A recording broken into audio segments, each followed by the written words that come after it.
electricitate, căi ferate și vapori nu erau încă aflate, mergeau toate fără zor. Când bătrânii erau moi și-și mânau carul cu boi, ăștia, ăștia, ăștia,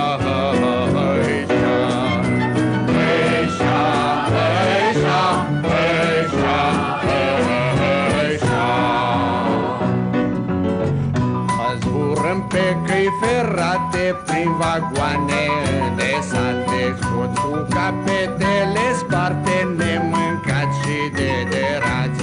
De aceea nu nevoi își vânau ca